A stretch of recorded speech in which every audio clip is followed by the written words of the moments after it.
Ok.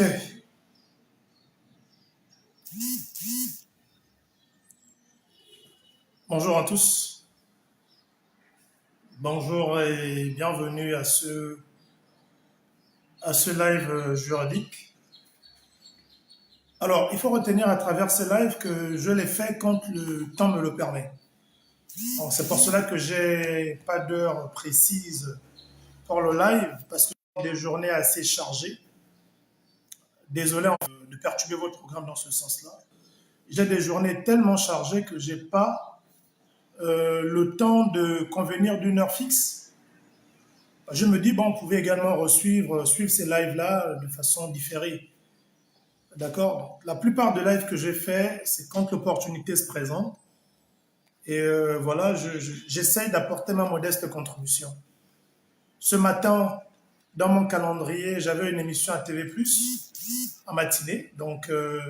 Et je devais avoir une autre émission dans une chaîne de la place, mais laquelle émission a été décalée. Donc, c'est ce qui m'a permis d'avoir cette heure-là, creuse dans mon calendrier. Et je profite de cette heure-là pour... un instant, voilà. Je profite de cette heure justement pour échanger avec vous et apporter ce que je peux apporter comme contribution. Comme vous le savez, tout ce que je fais, tout ce que nous faisons dans le cadre du programme Conquête a pour objectif de vous édifier, de vous former, d'éveiller vos consciences de façon à ce que vous soyez suffisamment outillés. Alors, je vous invite donc à partager ce live dans vos groupes. Beaucoup de gens m'ont posé la question, ouais, mais Geoffroy, tu parles tout le temps d'élections et autres. On aimerait en savoir un peu plus. Quels sont les enjeux de ces élections? Pourquoi est-ce qu'on doit aller à l'élection? Quelle est la mission d'un élu, qu'il soit député, qu'il soit élu local? Donc, c'est important d'édifier. Aujourd'hui, beaucoup de gens votent par affinité. Et la dernière fois, je vous disais, il y a de ceux qui sont devenus, qui veulent devenir des élus, et il y a ceux qui sont obligés de devenir des élus. C'est deux choses différentes. Les motivations ne sont pas les mêmes. Et c'est ce que je vais m'efforcer à faire en matière de contribution tout au long de ces lives pour que vous arriviez à comprendre une chose. Même moi, si vous estimez que dans le rôle de député, je n'ai pas une veste à la hauteur d'un député, c'est pas parce que vous m'appréciez que vous devez voter pour moi. Vous ne votez pas pour moi parce que vous m'appréciez, parce que vous me connaissez, parce que vous appréciez ce que je fais. Vous devez voter pour moi sur une base objective. Est-ce que cette personne-là présente à des prédispositions pour jouer le rôle de député ou pour jouer le rôle d'élu local, donc de maire par la suite? Ce n'est que sur cette base que vous devez vous prononcer. Pas par affinité, pas parce qu'on est parenté, pas parce que j'ai rendu service à X ou à Y, mais parce que simplement, les actions que je pose et le combat que je mène reflètent les missions dévolues à un député ou encore à un autre type d'élu, notamment élu local. Voyez-vous, beaucoup de gens veulent devenir tous veulent devenir des députés, ils sont nombreux qui veulent devenir des députés. Mais la question que l'on se pose, c'est de savoir, est-ce que parmi toutes ces personnes qui veulent devenir des députés, certains savent même ce que c'est un député? Quelle est la mission d'un député? Quel est le rôle d'un député? C'est pour cela, vous voyez ce manuel, c'est un support que nous avons conçu. C'est le support du programme Conquête Gabon. Conquête Gabon, c'est le mouvement que nous conduisons, dont l'objectif est d'avoir au moins 71 élus locaux pour constituer ce qu'on appelle la majorité bloquante. Donc c'est pour vous dire que nous, quand on a décidé de devenir des députés dans le cadre du mouvement Conquête Gabon, nous ne sommes pas venus blaguer. Nous ne sommes pas venus pour dire non, on veut être député, pour qu'on nous appelle député, on va avoir les titres de députés, tout ça, tout ça. Non, c'est pas ce pourquoi nous avons décidé de nous positionner. Vous avez vu? Nous sommes, à ce jour, les seuls candidats, le seul groupe de candidats qui a conçu un programme parlementaire et local définissant clairement ce qu'ils comptent faire une fois qu'ils seront élus. Cela ne s'est jamais passé dans l'histoire des élections au Gabon.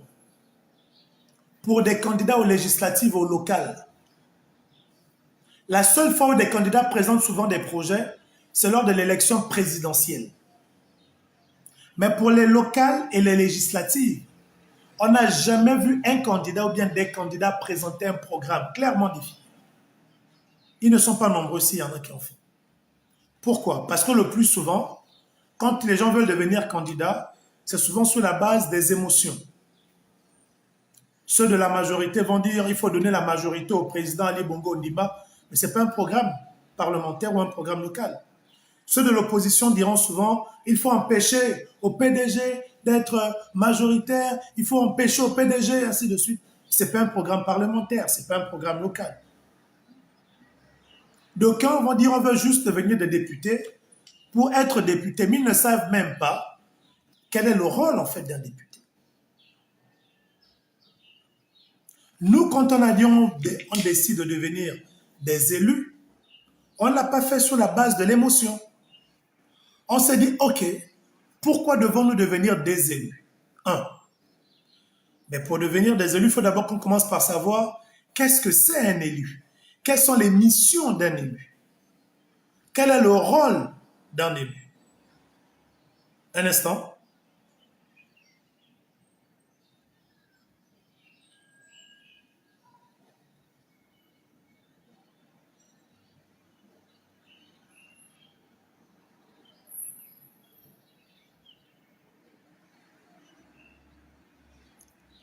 Je partage rapidement, donnez-moi une minute, le temps de partager le live également dans des groupes. Je fais un texte, je prends le lien, je partage. Faites-en autant, partagez également le live dans vos groupes et autres pour édifier le plus grand nombre de personnes.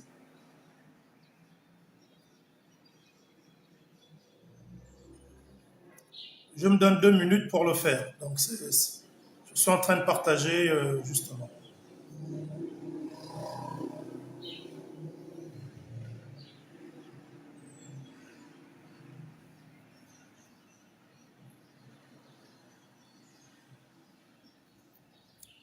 Partagez le live autour de vous. Hein. Ça permettra d'édifier un nombre encore un peu plus important de personnes, notamment ceux qui se présentent aux législatives. Moi, je suis candidat aux législatives et aux locales, mais ça ne me gêne nullement de pouvoir édifier d'autres candidats. Parce que la mission n'est pas tant de personnaliser, non, c'est pas ça notre mission. Notre mission, c'est d'édifier le plus grand nombre de personnes. Moi, j'ai reçu des adversaires ici, au QG du copie citoyen, qui voulaient savoir comment constituer les dossiers, ainsi de suite. Bon, ça ne me gêne en rien de contribuer à édifier ces derniers et autres. Je pense que c'est la mission que nous devons de mener. Nous, c'est dans cet esprit que nous travaillons, dans cet esprit citoyen. C'est pour cela que lorsque je me suis présenté, quoique jouissant d'une popularité, je ne suis pas venu en fait à mon nom. Vous ne m'avez pas vu quelque part en train de promouvoir ma candidature uniquement, non. Parce que je suis conscient que tout seul au Parlement, mais ça n'aidera pas, ça ne fera pas grand-chose. C'est pour cela qu'on a décidé de promouvoir un groupe de personnes, un groupe de candidats indépendants, de façon à ce que nous soyons plus nombreux au Parlement, au point d'avoir voilà, un groupe parlementaire, pourquoi pas, arriver à avoir une majorité bloquante, si Dieu en fait grâce. En fait, c'est ça, c'est dans cet esprit que nous devons nous construire. Et c'est pour ça que je disais, il y a une grande différence entre vouloir devenir député et être obligé de devenir des députés. Nous sommes obligés de devenir des députés de par les actions que nous menons, de par le combat que nous menons, ce qui fait que nous n'avons pas le choix que de devenir des députés afin de porter notre combat, l'élever, donc de l'enlever uniquement du combat sur les réseaux et autres, pour le transposer au niveau de là où les décisions se prennent. D'accord?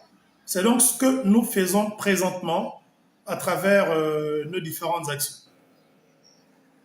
Allez, on revient donc sur notre live. Donc l'objectif, comme je l'ai annoncé dans le départ, c'est de vous édifier sur les missions et le rôle d'un député. Et comme je vous le disais, sur notre site www.conquêtegabon.com, vous pouvez télécharger. Tu peux rentrer en service si tu veux. Vous pouvez télécharger ce support qui est notre programme parlementaire et local que vous pouvez déjà consulter. Voilà, pour vous imprégner et autres. Donc, pour faire une petite description de ce support qui va être commercialisé au niveau du copie citoyen. Donc, pour ceux qui veulent soutenir, ce sera un montant symbolique. C'est plus pour ceux qui nous apportent leur appui, qui veulent financer notre campagne. Il n'y a pas un montant pour ce support. Si tu estimes que tu peux nous appuyer à hauteur de 100 000, de 1 million, 2 millions pour soutenir les candidatures citoyennes, quand tu nous apportes ta contribution de 1000 francs, de 500, bon, de 2000, de 5000, c'est selon, on te donne ce support-là. Voilà, donc c'est le support des contributeurs. Dans ce support, pour vous le présenter rapidement, vous avez par exemple la cartographie, vous voyez un peu, la cartographie des élections, des postes électifs au Gabon. Ça vous dit, le support vous présente combien, au niveau des collectivités locales, combien d'élus locaux, combien de sièges, donc de listes de candidats au local par commune, combien de listes par département, ainsi de suite. C'est ça qui nous permet de comprendre qu'on a 2461 conseillers locaux sur l'ensemble du territoire. Et ce sont ces conseillers locaux-là qui vont à leur tour élire les maires et qui vont élire les sénateurs. Seulement pour cette année 2023, les conseillers locaux qui seront élus n'auront pas à élire les sénateurs. Parce que les sénateurs actuels ont pris leur fonction en 2021, ce qui fait que leur mandat s'achève en 2027. Donc, les conseillers locaux qui seront élus ne pourront élire que les maires, les présidents et vice-présidents des conseils départementaux. Ça, c'est pour l'élection locale. Pour les élections parlementaires, le support également vous présente le nombre de postes à pourvoir. Il vous dit par exemple qu'on a 143 postes à pourvoir, 26 postes de députés dans l'estuaire, 23 dans le Haut-Ogooué, 10 dans le Moyen-Ogooué, 18 dans l'Angounié, 11 dans la Nyanga, 12 dans le Goïvindo, 12 dans le Goïlolo, 13 dans le Goï maritime, 18 dans le Wonantem. Voilà, donc le support vous présente tout ça. C'est une production intellectuelle des candidats, copines citoyens. C'est pour vous dire qu'on n'est pas venu blaguer, on n'est pas juste venu pour le buzz, on n'est pas juste venu pour dire qu'on veut être candidat. On vient parce qu'on affiche des ambitions sérieuses. Et pour afficher des ambitions sérieuses, il faut commencer par comprendre l'environnement dans lequel vous souhaitez vous immiscer. Vous avez dans ce support également notre estimation de notre budget de campagne pour ceux qui veulent contribuer. Donc nous avons évalué.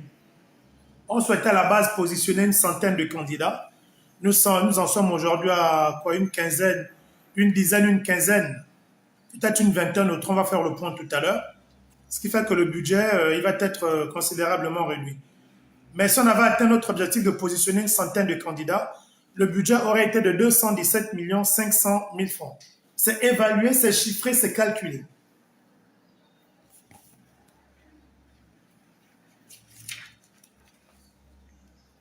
Le support vous présente également les résultats des dernières élections législatives et locales, le nombre de voix obtenues par les différents partis.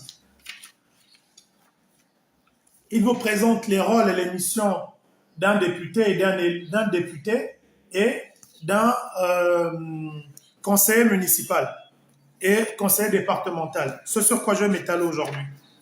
Et enfin, le support vous présente nos 71 propositions de loi prioritaires.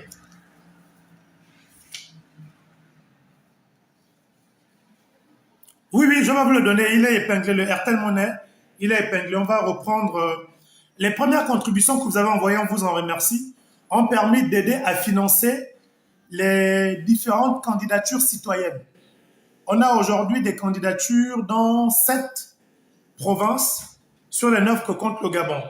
On va soutenir également d'autres candidatures qui ne sont peut-être pas du copie citoyen, mais qui sont portées aussi par des jeunes citoyens. Je pense par exemple à Anjolé, on a le docteur Giovanni Eyinga, que vous connaissez, qui est un jeune acteur civique très engagé. Il est docteur en médecine et il sera opposé à Denise Mekamneu du côté de Njolé. Ça, c'est une candidature que nous allons soutenir. Donc, il sera opposé à Denise Mekamneu. On n'a pas, certes, des candidats copies citoyens, mais même s'il est sous la bannière d'un parti politique, il est jeune, il est membre à la base du copie citoyen, mais il n'est pas membre du programme Conquête.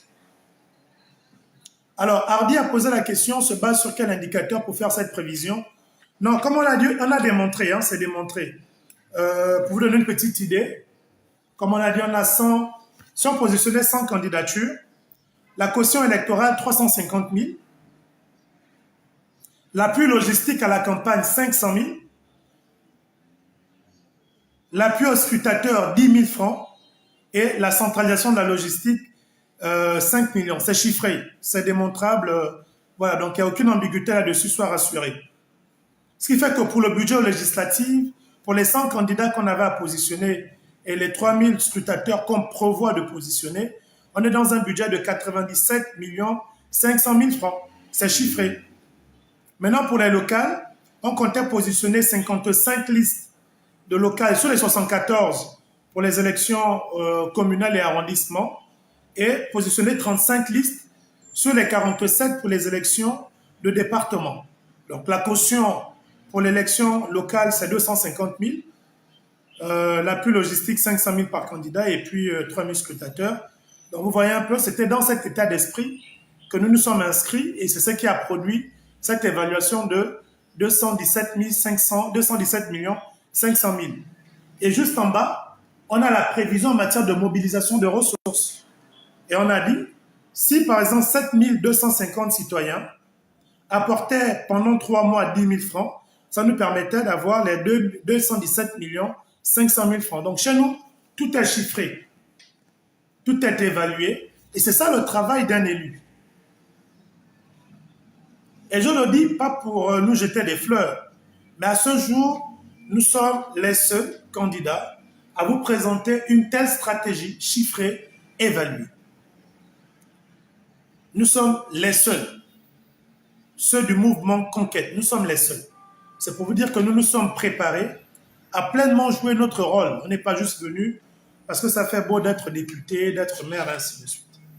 Alors, dans ce support, vous allez retrouver nos 71 propositions de loi prioritaires.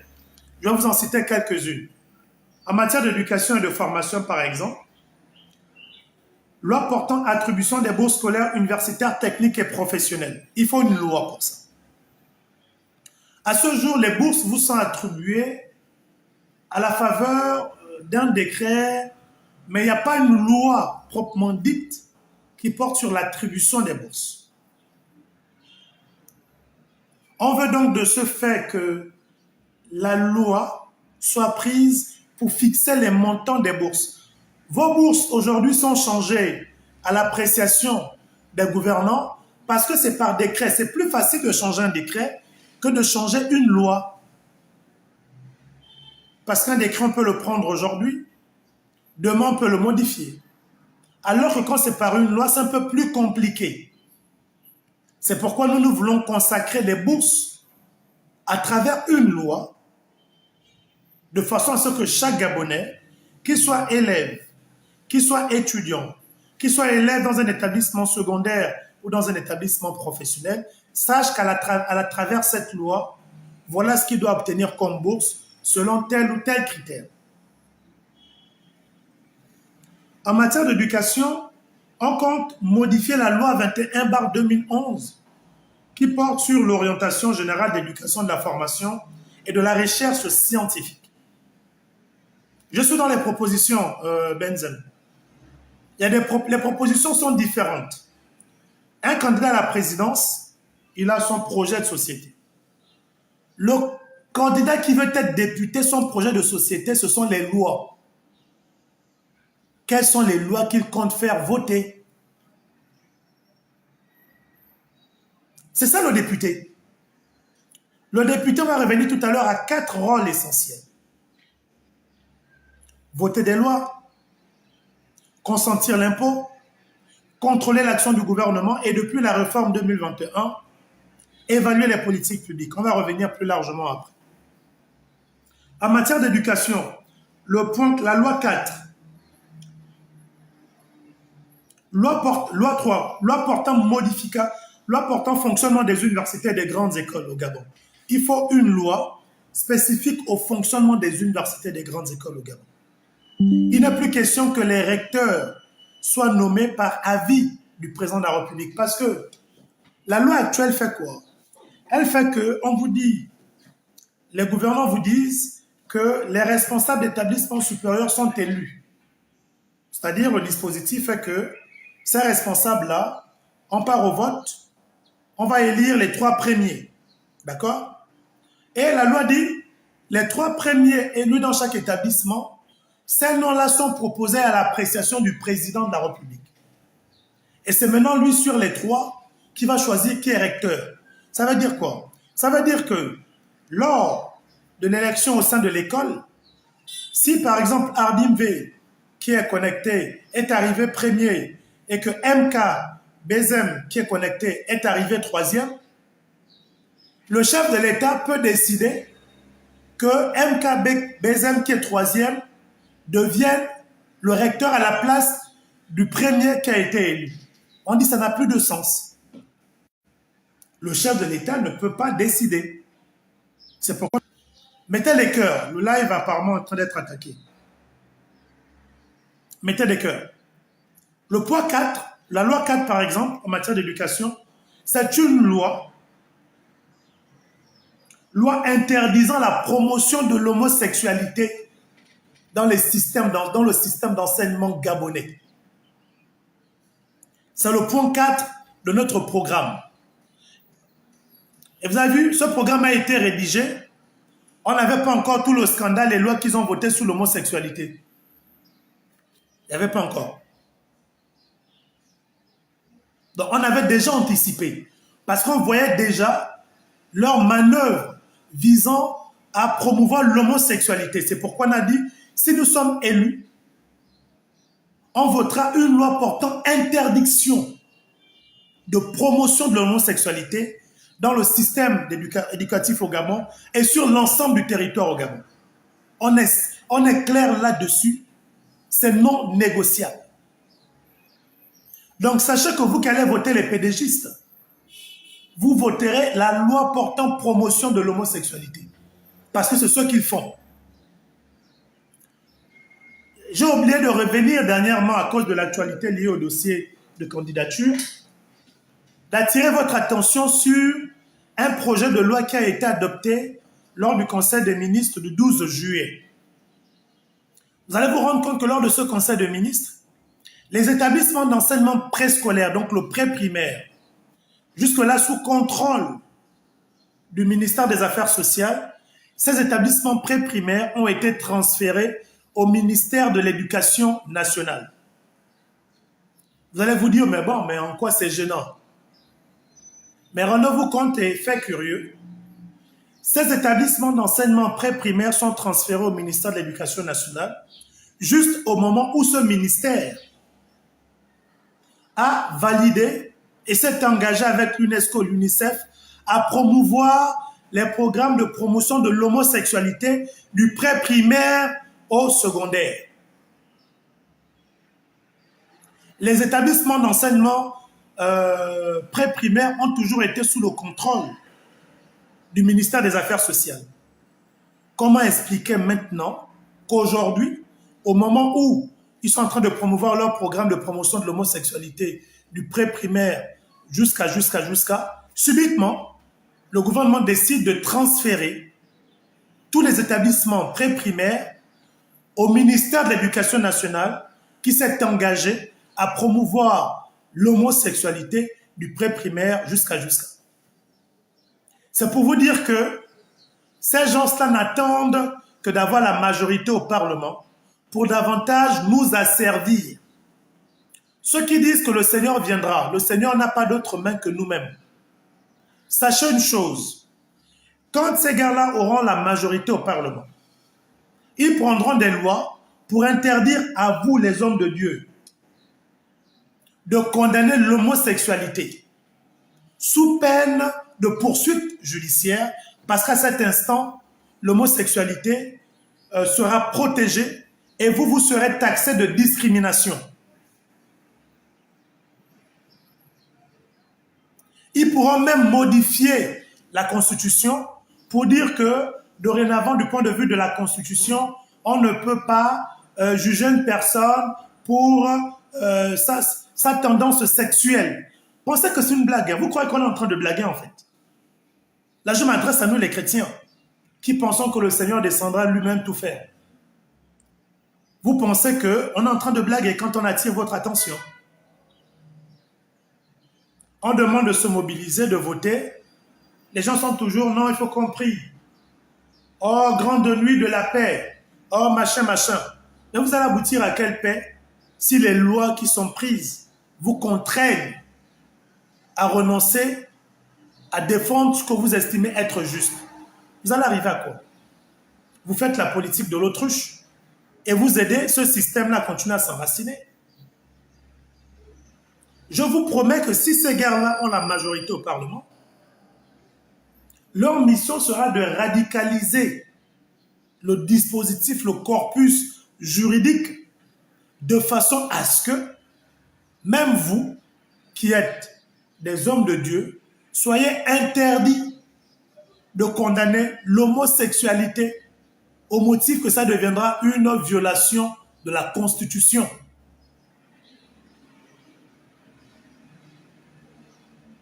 C'est de ce dont il est question. Donc on continue avec la présentation de notre programme. Avant que d'arriver, ça me permet de partager le live autour de vous. Ça vous permet de vous connecter et de suivre en fait ce qu'on va faire par la suite en matière des missions et des rôles des députés. Alors, on a une loi portant reconnaissance de l'exercice des activités au sein des mutuelles clubs. Voilà. Voyez-vous, la loi 5 porte reconnaissance de l'exercice des activités au sein des mutuelles, des clubs universitaires et des juniors entreprises comme expérience professionnelle. Ça, c'est pour les élèves et les étudiants du supérieur. On a toujours constaté que les entreprises demandent à recruter avec une expérience professionnelle. Mais moi, j'ai été président d'un club. J'ai fait créer un club management qui promeut l'entrepreneuriat en milieu universitaire, en milieu éducatif, en milieu scolaire et autres. Ce que je fais aujourd'hui, du point de vue professionnel, dans le domaine de la comptabilité et autres, j'ai commencé à le faire sur le banc de l'école, au sein du club management. Mais qu'est-ce qui se passe?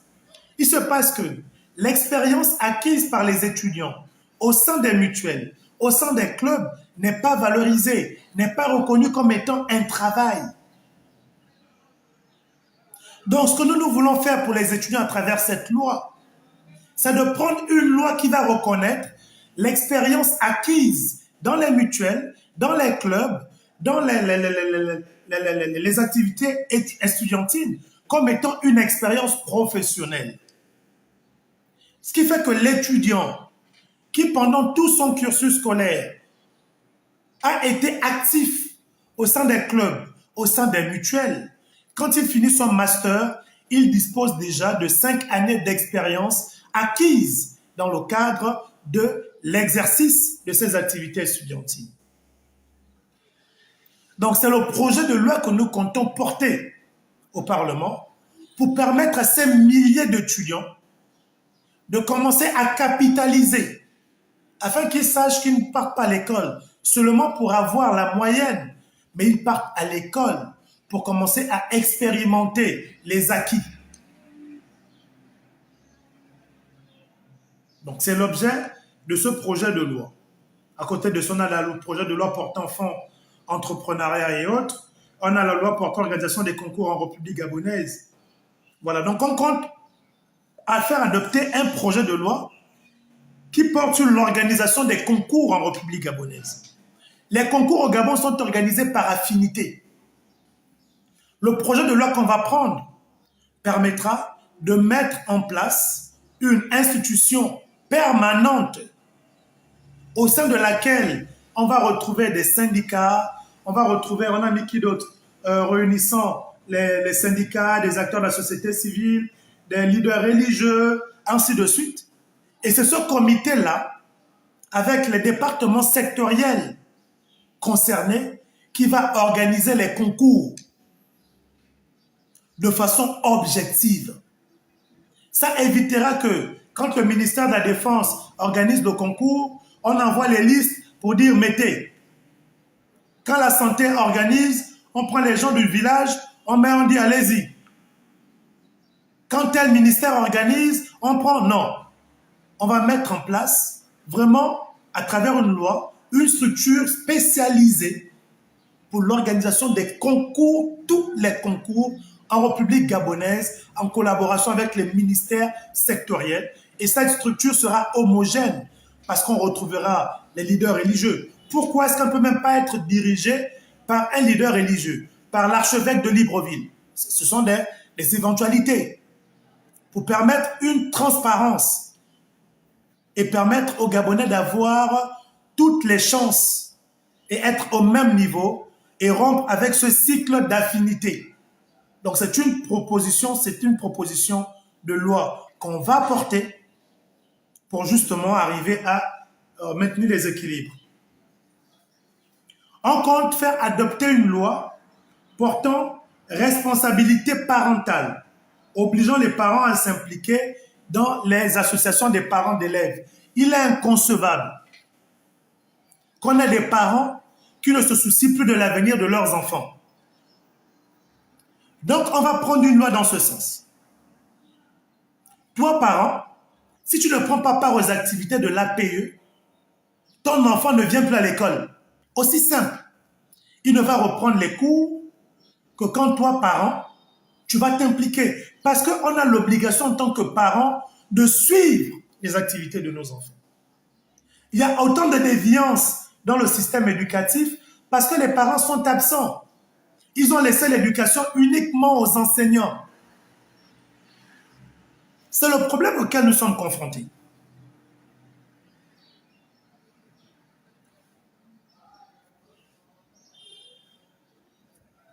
C'est le problème auquel nous sommes confrontés. L'autre loi, toujours dans cette loi portant responsabilité, l'autre aspect de la loi, c'est que l'autre aspect porte sur l'interdiction de voir des mineurs circuler dans la rue au-delà de 19 heures. C'est ça notre loi portant responsabilité des parents. L'implication des parents dans le système éducatif et l'implication des parents dans la protection des enfants.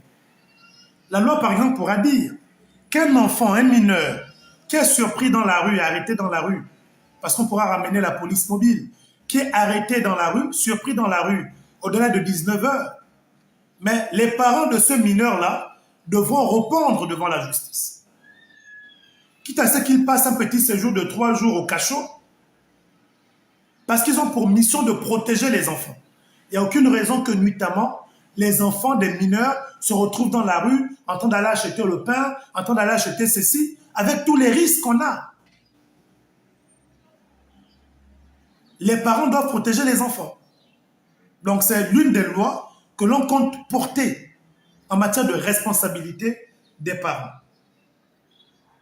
Et enfin, l'une des 10 lois prioritaires en matière d'éducation, de jeunesse et de formation, c'est l'institutionnalisation du Conseil national de la jeunesse. C'est une obligation. Le CNJ a été créé avant les indépendances. Mais à ce jour, ce précieux instrument de la jeunesse est toujours à l'étape d'association au niveau social. À ce niveau-là, ce siège-là, du Conseil économique et social, pour nous, dans le cadre de notre loi, deviendra le siège du Conseil national de la jeunesse du Gabon. On devra donner au futur CNJ les moyens d'une institution, comme c'est le cas pour le Conseil économique et social. Ce n'est pas parce que c'est une institution de jeunesse qu'on va la traiter comme une moins que rien. Donc c'est ce type de loi que nous comptons porter. On a des lois sur l'habitat, les infrastructures, les lois sur les 5 projets de loi sur l'habitat et les infrastructures. On a quoi une dizaine de projets de loi sur l'économie, la finance et l'entrepreneuriat. On a par exemple pour l'économie, la finance et l'entrepreneuriat, une loi portant modification du code des marchés publics en République gabonaise, avec l'ouverture d'une plateforme numérique mixte englobant l'ANPI, la Direction générale des impôts, et la Direction générale des marchés publics pour faciliter la soumission à la commande publique des entreprises gabonaises partant des startups aux entreprises majeures. Donc l'idée pour nous, c'est de créer une plateforme de façon à ce que toute entreprise qui se crée au niveau de l'ANPI soit intégrée directement dans cette plateforme. La plateforme qui va réunir les marchés publics, qui va réunir les impôts, qui va réunir l'ANPI. Ça fait que pour les entrepreneurs, par exemple, quand tu crées ton entreprise et que tu es à jour de tes obligations, tu pourras recevoir des alertes au cas où il y a un marché public. Donc, tu n'auras plus à te poser la question, voilà. Lorsque, par exemple, le gouvernement adopte le projet de loi de finances, d'autant plus que le projet de loi de finances, il y a une partie investissement, les projets qui vont être réalisés et les montants dédiés à ces projets. Dans cette plateforme, les entrepreneurs pourront trouver la liste des projets publics qui vont être exécutés au cours de l'exercice. Et donc, de ce fait, ils pourront déjà anticiper en soumissionnant. Et la priorité sera donnée aux entreprises gabonaises. Et ça va se faire de façon transparente à travers cette loi portant modification du code des marchés publics de l'ANPI et une loi portant justement sur sur les impôts. L'autre projet de loi du point de vue économique, finance et entrepreneuriat, c'est la proposition de loi 29, loi portant suppression des arriérés d'impôts des startups et des PME gabonaises de certaines tailles, non à jour au 31 décembre 2022 et allègements fiscaux pour d'autres. Beaucoup d'entreprises aujourd'hui meurent parce que dès qu'elles se créent, elles sont déjà endettées au niveau des impôts, sans même avoir commencé à exercer une activité. Pour relancer le tissu économique, nous préconisons d'annuler les arriérés d'impôts de toutes ces startups-là gabonaises, des entreprises de petite taille, pour permettre à ces dernières de pouvoir relancer leurs activités et ainsi contribuer au financement de l'économie, mais tout en les accompagnant.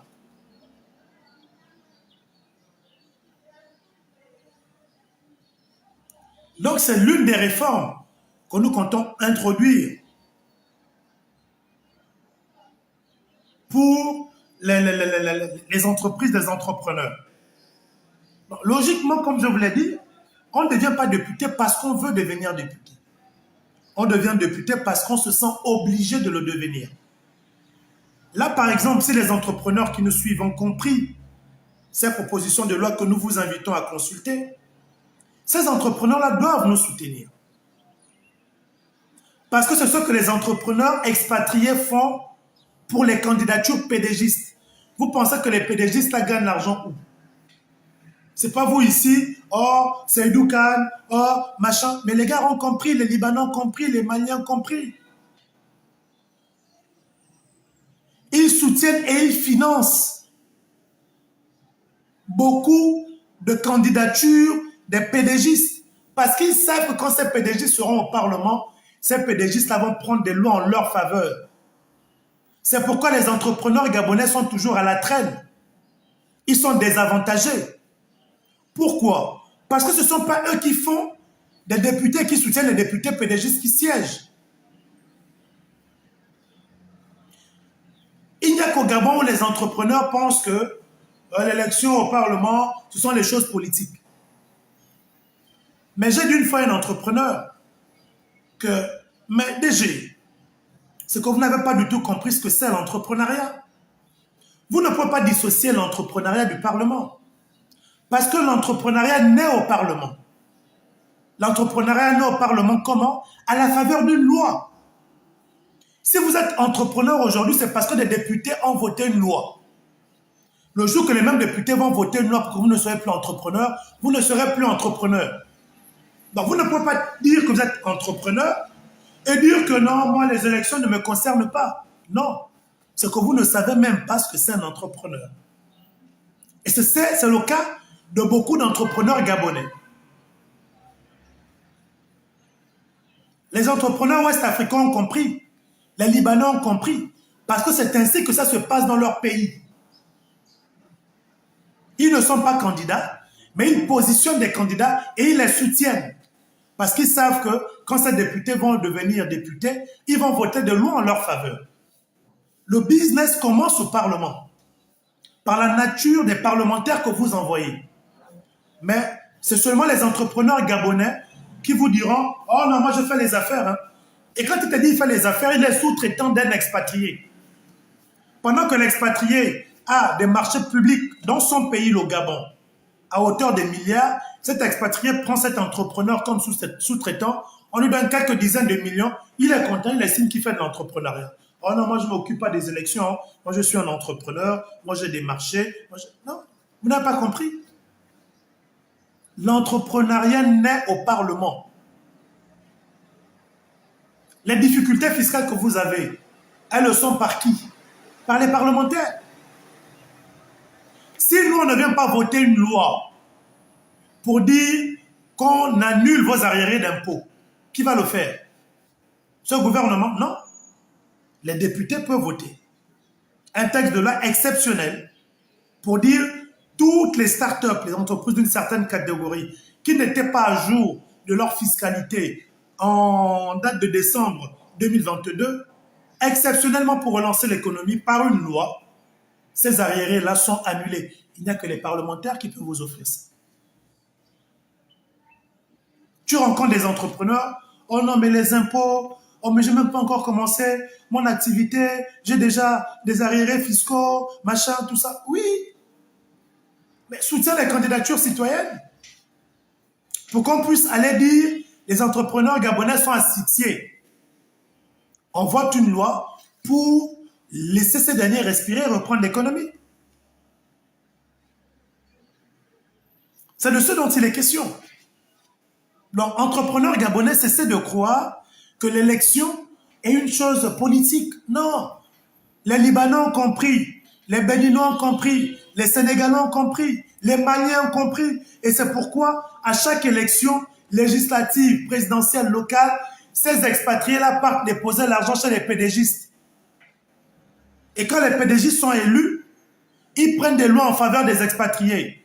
Ils vont prendre des lois pour modifier le code foncier, pour permettre aux expatriés de vous arracher les terres. Pendant que vous êtes, oh non, on ne s'occupe pas de ça, oh non, moi machin. C'est ça en fait la réalité. C'est pourquoi je vous ai dit aujourd'hui, je vais vous entretenir sur la mission d'un député, le rôle et les missions d'un député et des élus locaux. C'est ce que je suis en train de faire. Si vous n'avez pas encore compris, faites l'effort de le comprendre aujourd'hui.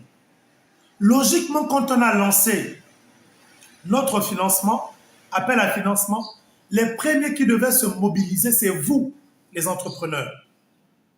Pour nous dire, les gars, si vous allez au Parlement, voilà les difficultés que nous avons, on vous soutient, mais voilà. C'est comme ça comment ça se fait. À l'exception de quelques entrepreneurs qu'on remercie, ils ne sont pas très nombreux, qui ont apporté leur contribution. D'aucuns 1 million, d'aucuns 350 000.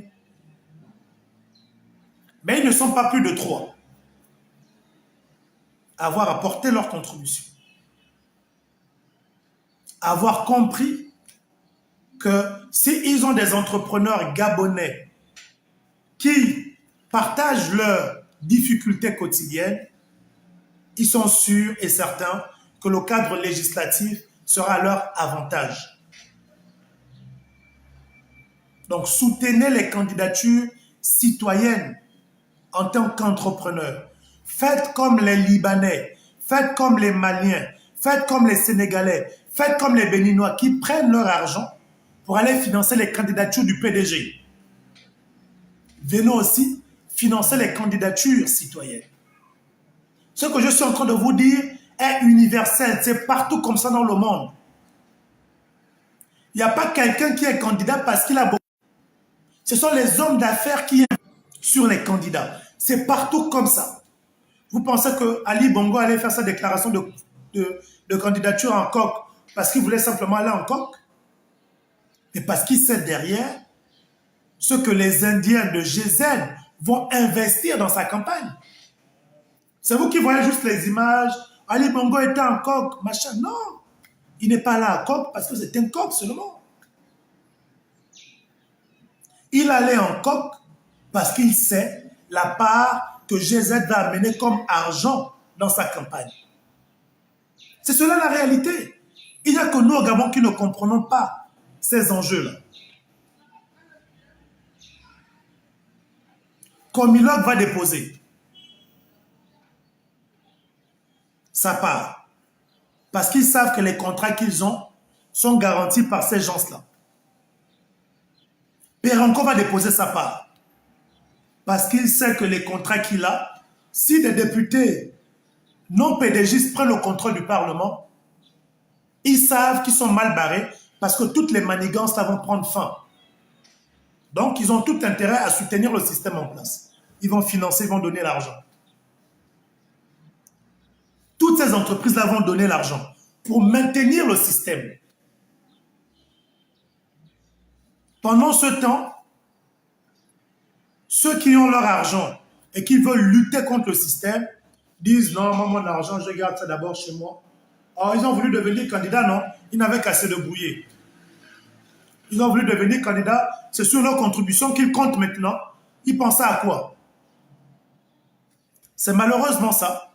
Et c'est pourquoi quand les élections finissent, ce sont les mêmes entrepreneurs-là qui nous appellent encore. Oui, copie citoyen, voyez-vous, il y a telle injustice, à tel niveau. Mais tu étais où quand on cherchait à positionner les gens au Parlement pour lutter contre les injustices? Tu t'es assis chez toi? Tu estimais que tu n'étais pas concerné.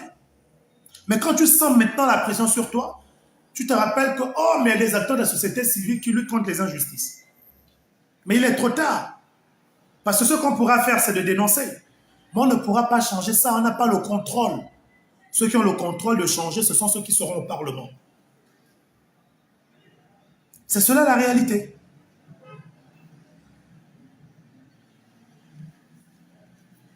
Donc ça, ce sont des contributions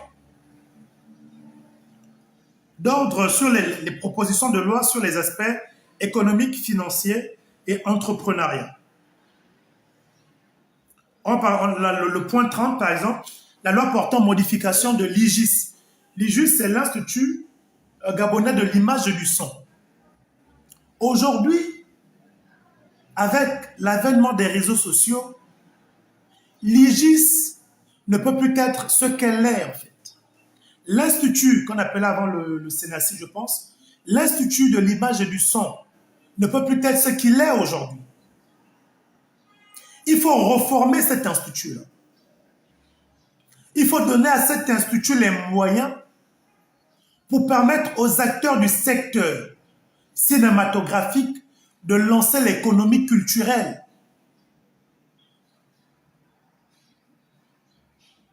L'IGIS ne peut plus continuer à agir comme à l'époque où il n'y avait que Gabon Télévision, la RTG, les caméras, ainsi de suite. On est sur le numérique.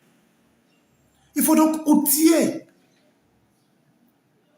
Il faut donner les moyens à l'IGIS d'avoir un puissant studio de production. Outiller aux normes pour permettre à tous ceux qui ont des projets dans le sens du cinéma de pouvoir les réaliser et de booster l'économie culturelle et cinématographique. Ça rapporte de l'argent. Vous n'avez pas idée de ce que le cinéma peut générer comme sous. Non seulement comme argent, mais aussi comme emploi. Parce que le cinéma est une industrie. Vous n'avez pas idée du nombre de métiers autour d'un film. Partant des acteurs, des réalisateurs, des preneurs de son, des cadreurs, des ingénieurs son, des éclaireurs, des perchistes, des habilleurs, des décorateurs. Tout ça, c'est une industrie. C'est pareil parce qu'on a un projet de loi qui porte sur, au niveau culturel, sur tout ce qui est... c'était même où? Voilà, donc, c'est sur tout ce qui est projet de loi portant modification du statut des artistes et des droits d'auteur. C'est également à l'intérieur, c'est le point 24, loi portant statut de l'acteur culturel et instauration des droits d'auteur. C'est pareil pour la musique. Vous n'avez pas idée. Les ingénieurs de son, les mixeurs, les interprètes, parce qu'un interprète est différent d'un auteur dans le cas de la musique. Les arrangeurs, tout ça c'est de l'industrie. Mais il faut investir, lutter contre le chômage. C'est pas seulement dire aux gens qu'on va vous demander d'aller créer des boutiques. Parce que tout le monde ne peut pas devenir des commerçants. Il y a des gens qui sont nés avec un don, le don de l'art. Il faut donc donner des moyens à ces artistes-là de vivre de leur art. Pour qu'au Gabon, on ait des artistes comme les Gou, comme les Digbe, et qu'ils vivent de leur art. Donc c'est ce que nous voulons apporter comme modification et comme apport sur le plan culturel. On a des lois, projet de loi sur les droits humains, loi portant statut défenseur des droits humains, loi portant statut du détenu en République gabonaise, ainsi de suite, ainsi de suite. On a des projets de loi en matière de santé. Modification de la loi portant protection de personnes vivant avec un handicap en République gabonaise. On ne peut pas dire qu'on va donner, je ne sais pas, c'est combien encore le montant, je crois 74, 70 000, quelque chose comme ça. Mais ça n'atteint pas 100 000 par an aux personnes vivant avec un handicap. Un pays aussi riche, le PIB le plus élevé, ce n'est pas possible. Vous donnez moins de 100 000 par an à une personne vivant avec un handicap. Elle fait quoi avec ça? Elle fait quoi avec moins de 100 000? Pendant toute l'année, elle fait quoi avec? Pendant que vous prenez de l'argent du contribuable pour vous acheter des bunkers et autres, moins de 100 000 par an à une personne qui est aveugle, à une personne qui est manchot, à une personne qui est chaise roulante, elle fait quoi avec? Donc on compte prendre des lois pour modifier et donner un statut réel aux personnes vivant avec un handicap.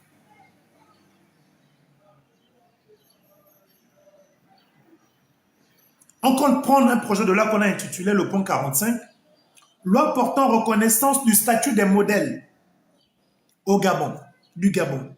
Ça veut dire quoi en fait? On va peut-être changer l'intitulé. Nous, ça nous fait mal de voir que des personnes qui ont contribué à rehausser l'image du Gabon sont des personnes qui ne sont pas valorisées. Ce sont des icônes, on doit avoir notre panthéon à nous au Gabon. On doit avoir notre panthéon. Ces personnes qui ont servi à faire du Gabon ce qu'il est sur le plan sportif, culturel et autres, doivent avoir des facilités. Une carte spéciale qui leur donne accès à des privilèges. S'il va faire des courses, il a une réduction sur ses courses à cause de ce qu'il a fait pour le Gabon. Si c'était un sportif, il a le droit de rentrer sur la base de cette carte-là gratuitement à tous les matchs. Parce qu'il a contribué à faire du sport, ce qu'il est.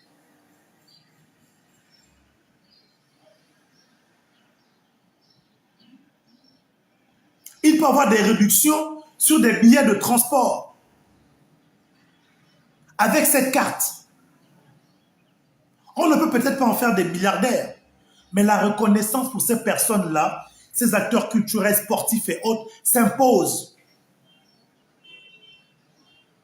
Les reconnaître, ce n'est pas ponctuellement, parce qu'on a l'approche de la campagne, on va dire on vous a donné 500 mètres carrés.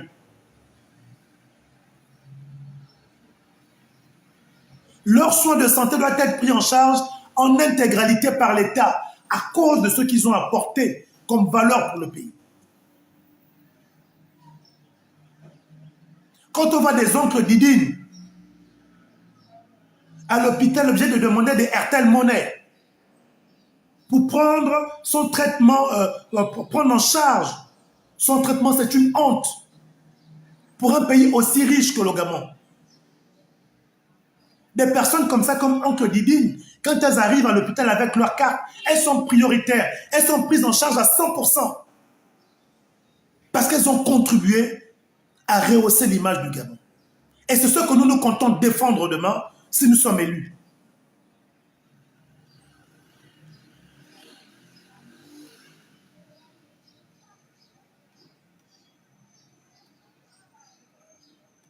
Donc, il y a plusieurs projets de loi qu'on compte porter. Par exemple, le projet de loi, le point 65, loi portant suppression du Sénat. Le Sénat est inutile. Ça sert à quoi?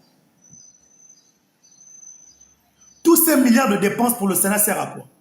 Nous, on compte prendre une loi portant suppression du Sénat et prendre une autre loi portant modification du Conseil économique et social et environnemental.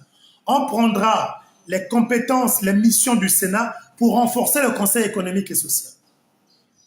On va renforcer le Conseil national de la démocratie. Là où il y a le sujet, là où il y a le siège du Sénat, on va appeler ça le siège des institutions. On va retrouver à l'intérieur le Conseil économique et social, on va retrouver à l'intérieur le Conseil national de la démocratie. Et là où il y a actuellement le Conseil économique et social au bord de mer en face du Mayena, ce sera le siège du Conseil national de la jeunesse du Gabon, l'institution de la jeunesse gabonaise. C'est ainsi que nous, si nous sommes élus, nous prévoyons faire les choses.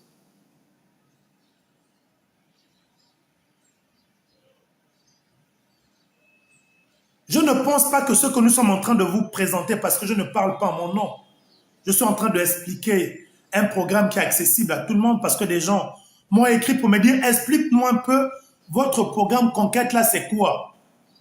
Ce que je suis en train de faire. Loin de nous jeter des fleurs, le discours qu'on vous tient, vous ne trouverez chez aucun autre candidat en dehors de ceux du programme Conquête, qui viennent avec des ambitions propres aux missions et aux rôles des parlementaires. Donc on ne vous demande pas de soutenir cela parce que vous connaissez ces gens, mais on vous demande de voter, que ce soit pour nous ou pour d'autres candidats, de voter par objectivité sur la base de ce qu'ils comptent faire s'ils sont élus. Venez dire qu'Ali Bongo est comme si, Ali Bongo est comme ça, ce n'est pas un programme parlementaire. Sortons des émotions. Quand les pédagistes viennent raconter leurs histoires, oui, donnons la majorité à Ali Bongo, parce que ceci, parce que cela, ce n'est pas un programme parlementaire. Vous voulez être des députés, pourquoi? Quelles sont les lois que vous préconisez? C'est ça le travail d'un député. On a par exemple, projet de loi portant suppression du Haut Commissariat de la République. Le Haut Commissariat de la République, là, sert à quoi? Donc voilà, vous voyez un peu, vous allez consulter ça sur notre site. C'est un document qui est accessible à tout le monde. C'est notre projet, notre programme parlementaire dénommé Conquête. D'accord? Vous allez retrouver ces 71 propositions de loi à l'intérieur. Maintenant, à côté des propositions de loi, on a ce qu'on appelle les enquêtes parlementaires, les contrôles parlementaires et les amendements budgétaires. C'est ça le travail du député. En matière de mission d'enquête parlementaire, il y en a plusieurs. Il y a 12 enquêtes parlementaires prioritaires qu'on compte mener, au nombre desquelles une enquête parlementaire sur la gestion du FGIS, du Fonds gabonais d'investissement stratégique, sur la gestion des fonds alloués à l'NGT, NGTI, FER 1 et FER 2, sur le programme en matière d'éducation PIS, qu'on sache à quoi a servi l'argent,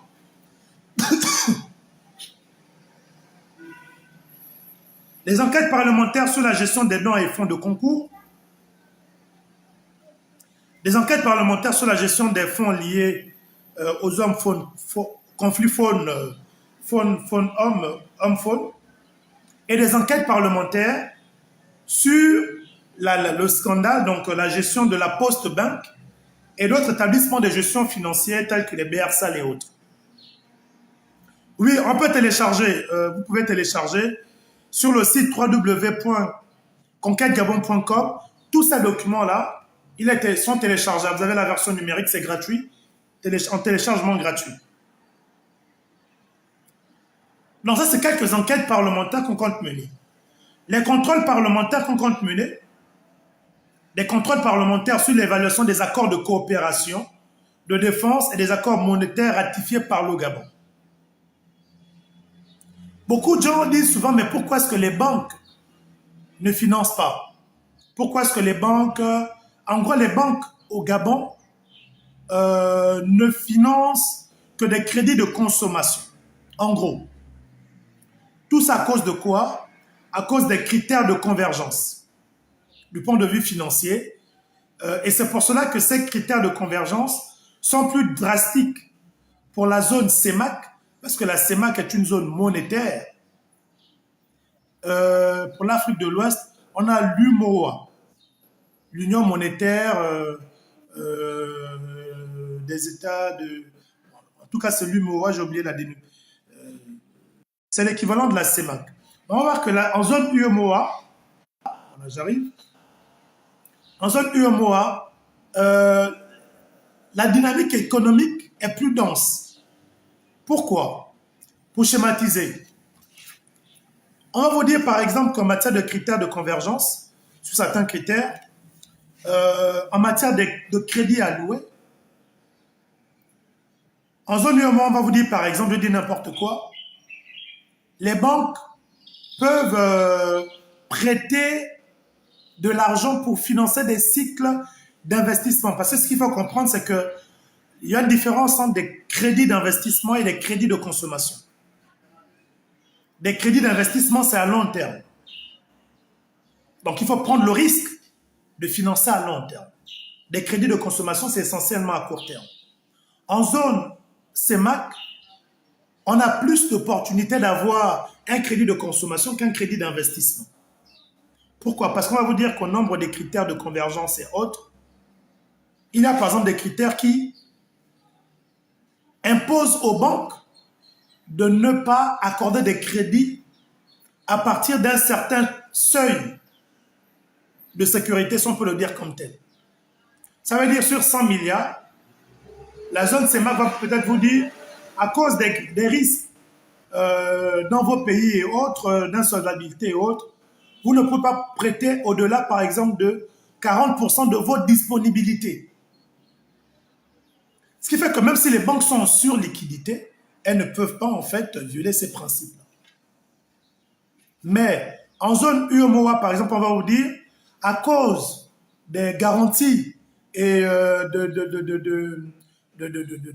du caractère peu risqué de votre économie, vous pouvez prêter jusqu'à peut-être 60% de votre seuil.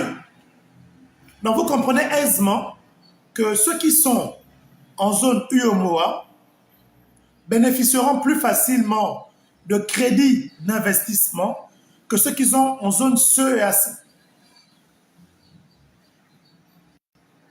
Et c'est aussi pourquoi la zone UMOA est une des zones les plus denses du point de vue économique. Mais l'économie, ce n'est pas seulement les emprunts. Le caractère dynamique d'une économie c'est la capacité dans une zone pour des entrepreneurs de bénéficier du marché de toute la zone. En zone UEMOA, les voies d'accès sont faciles. Tu peux être entrepreneur en Côte d'Ivoire et aller vendre au Bénin, au Togo, au Ghana, par la voie routière. Les frontières sont ouvertes. On peut partir d'un pays à un autre en zone UEMOA en ayant seulement la carte d'identité dans des pays.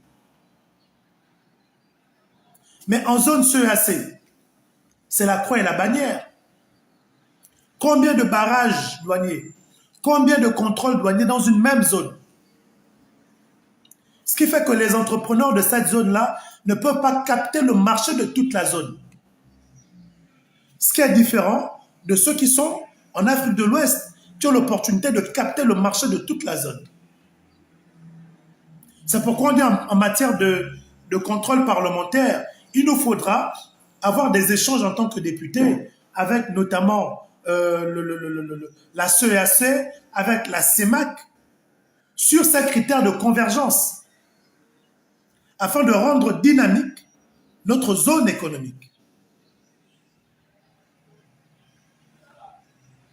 Donc, on aura des missions de contrôle parlementaire sur les CAS, c'est-à-dire les comptes d'affectation spéciale, l'analyse des contrats de services majeurs de l'État, tels que l'eau, l'électricité, ainsi de suite. Et quelques amendements sur la loi de finances. Quelques amendements sur la loi de finances qu'on va également porter. Par exemple, notre budget aujourd'hui est autour de 3300, 3600, c'est plus trop, j'ai plus le chiffre en tête, 3300, 3600 milliards. Mais le budget, c'est essentiellement 4 briques. Le budget, c'est essentiellement 4 briques. On a les dépenses de fonctionnement, qui représentent le chapitre le plus important de notre budget. On a les dépenses d'investissement, on a les charges de la dette, et on a tout ce qui est prêt, avance et dépôt. Donc c'est essentiellement 4 blocs. On va porter des amendements budgétaires pour effectuer des coupes budgétaires sur certaines institutions. Si par exemple on supprime le Sénat, on est sûr que par an, on a des dizaines de milliards d'économisés. D'accord? Si on supprime certaines dépenses au niveau de l'Assemblée nationale, de la Cour constitutionnelle et de bien d'autres institutions, on est au moins sûr de réaliser des économies de l'ordre pratiquement de 100 à 200 milliards. D'accord? Si on arrive à rationaliser les dépenses d'investissement de la garde républicaine, ça nous permettra de réaliser des économies de l'ordre de 20 à 30 milliards que l'on peut redistribuer maintenant sur les autres forces de sécurité et de défense pour améliorer leur cadre de vie.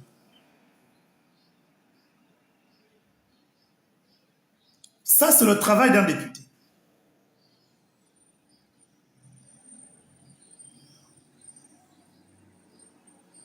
On va rationaliser. On a par exemple le FNH, le Fonds national de l'habitat. Ce fonds est essentiellement géré par la CDC et autres. On va au nombre des textes qu'on va prendre, s'assurer que ces fonds ne soient plus gérés par la CDC, mais que 70% du FNH soit affecté à la Société nationale immobilière, la SNI. Donc la mission est de bâtir des logements. Aujourd'hui, la SNI, je ne sais même pas si la SNI profite de 10% du FNH. Comment voulez-vous avoir une SNI opérationnelle qui construise des logements si elle n'a pas les moyens?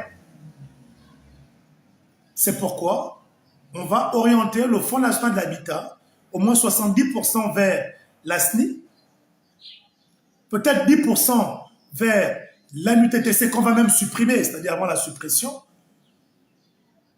pour tout ce qui est démarche foncière. Donc c'est ainsi qu'on compte réactualiser tout ça. Donc voilà un peu ramassé la réponse à vos questions portant sur l'explication du programme Conquête. Pourquoi est-ce qu'on en veut devenir des députés? C'est parce qu'on veut réaliser, du point de vue de la loi, ce qu'on vous a cité. On ne vous a pas dit qu'on viendra vous construire des routes. ce n'est pas le travail du député. On ne vous a pas dit qu'on viendra vous offrir des permis de conduire. Ce n'est pas le travail du député. Oh. On ne vous a pas dit qu'on viendra vous offrir des taxis. Ce n'est pas le travail du député. Oh, ce n'est pas le travail du député. On ne vous a pas dit qu'on viendra vous construire des ponts. Ce n'est pas le travail du député. On ne vous a pas dit qu'on viendra vous trouver le travail. Ce n'est pas le travail du député. Le travail du député, c'est de prendre des lois pour que vous ayez ça gratuitement ou normalement par l'État. Mais ce que les députés du PDG font, c'est qu'ils laissent qu'on vole votre argent. Ils prennent une partie de cet argent volé, ils viennent nous faire des cadeaux. Oh, le député offre des formations de permis de conduire à 100 jeunes. Wow, ça c'est un homme. Merci monsieur le député. Voilà, le député nous a offert le permis de conduire. C'est un député détourneur de fonds. C'est un voleur. Un député qui n'est pas capable d'empêcher qu'on vole votre argent au Parlement et qui vient vous offrir des dons, c'est un voleur. Je ne dis pas que les députés ne doivent pas poser des actions sociales. Mais avant de poser des actions sociales, les députés doivent d'abord s'assurer que l'argent du contribuable est correctement redistribué. Un député qui ne s'assure pas que l'argent du contribuable vous est correctement redistribué et qui va vous faire des dons, c'est un voleur. C'est un détourneur de fonds. Malheureusement, c'est ce à quoi les députés vous ont habitué. Quand tu as demandé à quelqu'un, tu votes pour le député là, pourquoi? Celui qui m'a payé les cours. Oh, c'est pas un motif pour voter un député. C'est pas son rôle. Bon, il t'a payé les cours. Est-ce que tu as la bourse? Oh non, je n'ai pas la bourse. Mais est-ce que tu sais que si tu n'as pas la bourse, c'est parce que le député refuse de mettre la pression au gouvernement pour que tu aies la bourse. Donc tu es content parce que le député t'a donné 100 000 pour aider à payer l'école. Mais ça ne te choque pas que ce député-là vote des lois pour t'empêcher à toi d'avoir la bourse qui te revient. C'est ainsi que les députés pédégistes ont lavé le cerveau de beaucoup. Il faut les voir la patate. Oh, le grand, ça c'est le grand. Mais tu votes pour lui, pourquoi? Oh non, tu as vu qui fait ce que le grand fait. Il nous a offert les permis de conduire. Il a fait la passerelle. Il a machin. Ok, d'accord, j'ai compris. Tu sais pourquoi tu n'as pas la bourse? Oh non, parce que le grand en question, là, quand il est là-bas, il vote des lois pour que tu n'aies pas la bourse. Tu sais pourquoi quand tu pars à l'hôpital, on te demande, si tu dois te faire opérer, on te demande de payer aux médecins les blouses, payer l'alcool, payer les gants, des choses qu'on doit donner, que tu dois trouver à l'hôpital pour t'opérer. Tu sais pourquoi tu payes ça? Oh non, parce que les députés là votent des lois qui détournent les budgets de la santé, qui t'empêchent à toi d'être soigné gratuitement.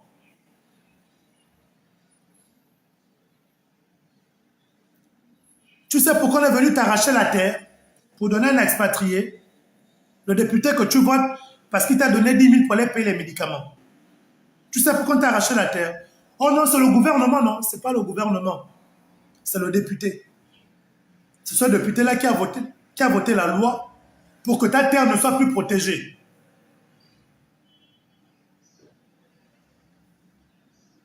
Tu sais pourquoi les pauvres enfants gabonais partent mourir en Turquie? Oh non, mais le député là, il avait organisé les cours de vacances, non? Qui a aidé mon enfant à avoir le bac. Mais est-ce que tu sais que si ton enfant est allé mourir à l'étranger, c'est parce que ces députés-là votent des lois pour empêcher qu'au Gabon, on ait les mêmes écoles, sinon des écoles meilleures que celles qui sont à l'étranger, où nos enfants sont obligés d'aller mourir. Beaucoup d'entre vous, tout ce qui se passe au Gabon, vous dites seulement c'est le gouvernement. Oh, c'est le gouvernement. Non, la vérité, c'est même pas le gouvernement. La vérité, le danger au Gabon, ce sont les députés. Parce qu'il n'y a aucun projet que le gouvernement prend et ne peut appliquer si les députés n'ont pas dit oui au gouvernement applique. C'est pourquoi les députés sont appelés les représentants du peuple. Mais vous ne les voyez pas comme ça parce qu'ils agissent dans l'ombre. Vous voyez seulement les ministres. Vous voyez seulement le président. Vous voyez seulement le premier ministre. Et c'est pourquoi vous négligez souvent les élections des députés. Quand on dit élections législatives, oh, ça sert à quoi? Mais le cœur des problèmes du Gabon, ce sont les députés. Ce n'est même pas le président de la République. Ce n'est pas le gouvernement. Ce n'est pas le premier ministre. Le cœur des problèmes du Gabon, c'est le Parlement.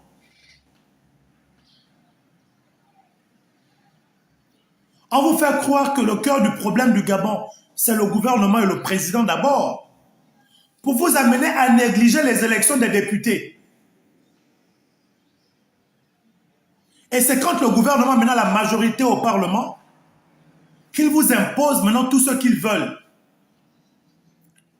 La plupart des Gabonais, combien s'intéressent aux élections législatives et locales? Quand tu dis à quelqu'un les élections des députés, oh non, ça sert à quoi même? C'est quoi? Ils font quoi? N'importe quoi. Oh, les élections de conseillers municipaux, oh non, ça c'est de la merde, ça sert à quoi? Nous, c'est l'élection présidentielle. Et quand on voit l'élection présidentielle, oh, ça ne sert plus à rien. Laissez là, ils n'avaient qu'à prendre le Parlement, ils n'avaient qu'à prendre les élections locales, on s'en fout. Non. Dans tout pays au monde, la puissance, c'est le Parlement. C'est pourquoi les entreprises investissent sur les élections des députés. C'est pourquoi les Libanais, les Sénégalais, les Maliens, les Béninois financent beaucoup de campagnes des pédégistes. Mais ça, vous ne comprenez pas pourquoi. Parce que c'est grâce aux députés pédégistes qu'eux, ils ont les marchés de l'État. Du fait que la loi ne soit pas une loi qui est restrictive. C'est grâce aux députés pédégistes qu'ils financent qu'ils ont la possibilité d'avoir n'importe comment la nationalité, parce que notre code de nationalité est le code le plus permissible. Parce que c'est grâce aux députés qui permettent de venir arracher la terre aux Gabonais. Il est temps que les citoyens prennent leurs responsabilités.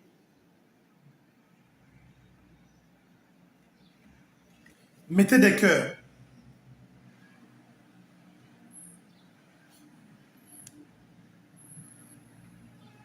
Donc, c'est ce que je voulais porter à votre connaissance en matière du rôle du député.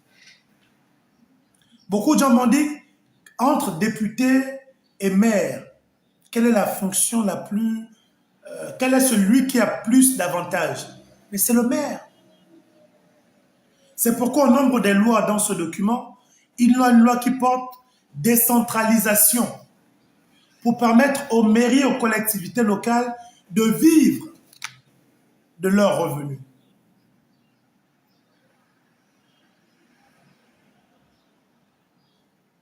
Des conseils départementaux comme ceux de Timboué, où le pétrole est extrait, devaient être des petits Dubaï au Gabon.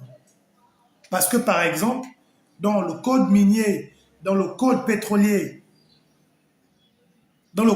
par exemple, dans le code pétrolier, on a une redevance. On a le fonds de développement communautaire. On va vous dire que 15 à 20%, par exemple, des revenus pétroliers sont reversés au fonds de développement communautaire. Imaginez un instant que les revenus pétroliers sont de l'ordre de 1000 milliards par an. 20%, c'est 200 milliards. Et on vous dit que les 200 milliards là sont affectés au développement de la collectivité locale au sein de laquelle on exploite la matière. Mais 200 milliards par an, je dis n'importe quoi. Sur 10 ans, c'est 2000 milliards. Donc des zones comme Etimboué, à Port-Gentil, devaient être des paradis. La loi existe, la loi est là. Les entreprises reversent même cet argent à l'État. Mais si le conseil départemental, le conseil municipal, les députés sont des députés pédégistes, vous pensez que ces députés-là vont aller réclamer cet argent-là au gouvernement? Non. Pourquoi est-ce que Gamba, par exemple, est un peu mieux développé que les autres collectivités où on exploite le pétrole? Pourquoi? On va vous dire qu'à Gamba, par exemple, la mairie de Gamba, la collectivité locale, est essentiellement opposante. Et quasiment depuis la nuit des temps, les collectivités locales à Gamba ont majoritairement été du côté de l'opposition.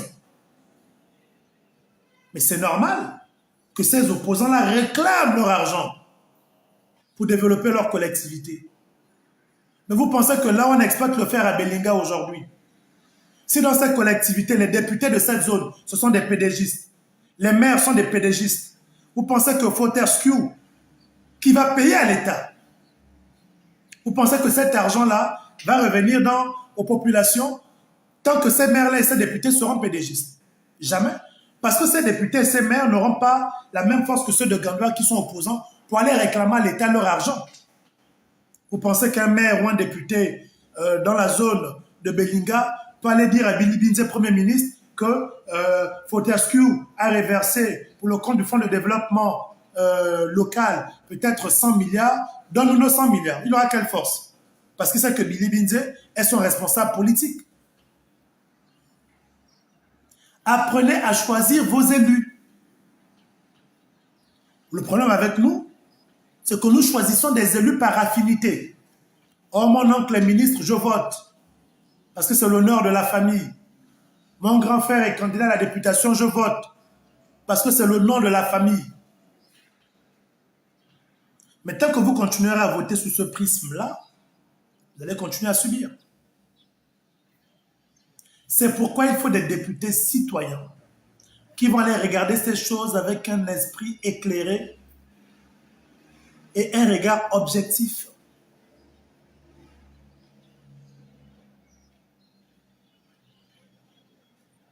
Donc, pour finir avec ce live, retenez que les missions essentielles d'un député sont de 4 ordres. Voter les lois, consentir l'impôt, contrôler l'action du gouvernement et depuis la réforme 2021, évaluer les politiques publiques. L'évaluation des politiques publiques s'entend par la capacité qui est donnée aux députés de pouvoir évaluer les différents projets de l'État.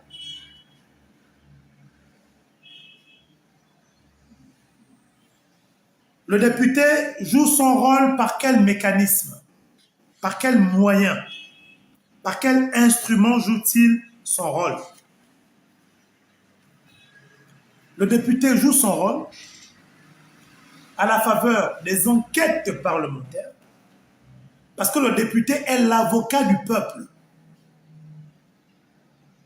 C'est pourquoi il a un cabinet avec des attachés parlementaires, dont la mission est de faire le tour de la circonscription ou du pays pour recevoir les préoccupations afin de les traduire en loi. Donc, il y a les enquêtes parlementaires, il y a le contrôle parlementaire, il y a les questions écrites, il y a les questions orales, et j'en passe. C'est par ces instruments que le député joue son rôle.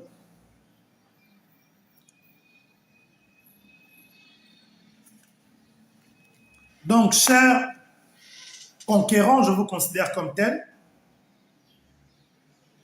Voilà ce que j'avais à vous apporter comme contribution pour le temps que j'ai eu aujourd'hui, à la faveur donc de ce live juridique, pédagogique, pour vous permettre de comprendre le rôle d'un député, le rôle d'un élu local, sachant effectivement que les élus locaux élisent leur maire et tout ce qui s'ensuit.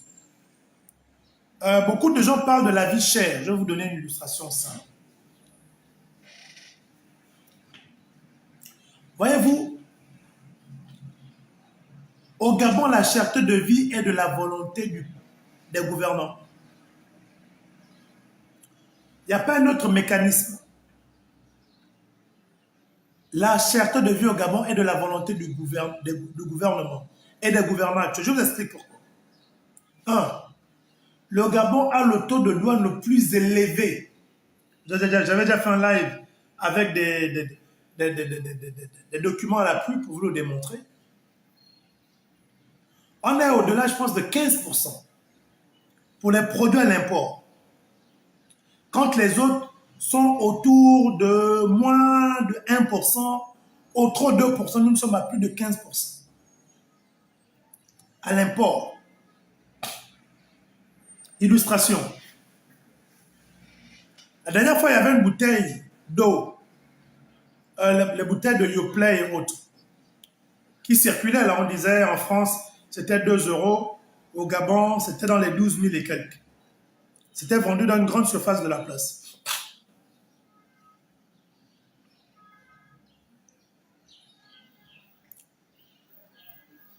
Comment se fait-il que ces produits qui sont vendus à 2 000 par exemple en France se retrouvent être vendus au Gabon dans des grandes surfaces reconnues, connues, les Secado, les Mbolo et autres, se retrouvent être vendus à des montants 4 à 5 fois plus chers. 4 à 5 fois plus chers. C'est la chaîne de distribution. Quels sont les plus grands réseaux de distribution au Gabon? Réseau numéro 1 de distribution, vous avez le groupe Seka Gadis. Seka Gadis est partout sur l'ensemble du territoire. Comment comprendre que la bouteille de Yoplait, qui est par exemple à 2000, qui est à 2000 en France, se retrouve à 10 000 par exemple dans un rayon Secado? La chaîne de distribution. Ça veut dire que les gars vendent des produits avec des marges peut-être de 200-300%.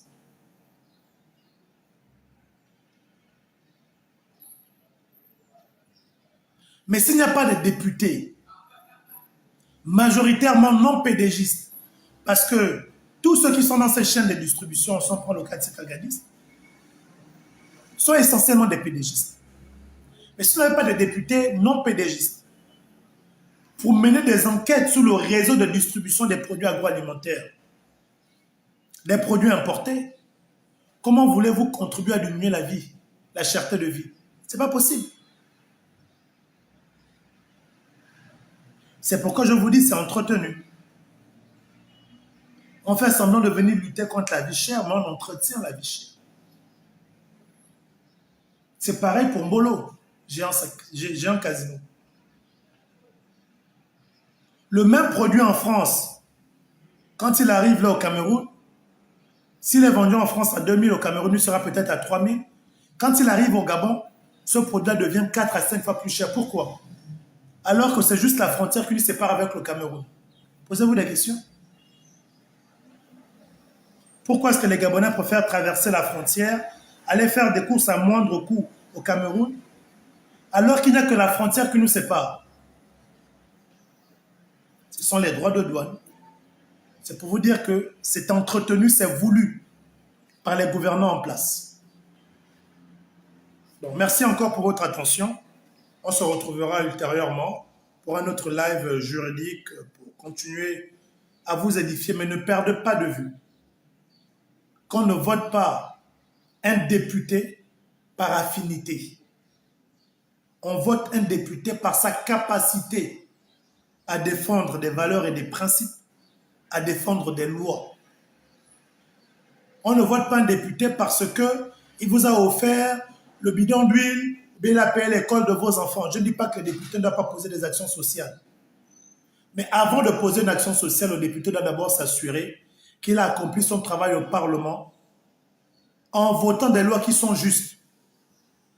Les mêmes députés qui viennent vous offrir les permis de conduire, qui viennent bâtir des passerelles, des ponts, viennent vous offrir des voitures, des taxis, ce sont les mêmes qui votent les lois sur l'homosexualité pour l'imposer à vos enfants. Parce qu'ils se disent que comme on n'aime pas se cultiver, on va rester focus sur les dons qu'ils nous font parce qu'on est ignorant de leur mission réelle. C'est cette mission-là que je vous ai présentée aujourd'hui. Donc, merci encore et excellente soirée à tous. Excellente journée autant pour moi. Merci.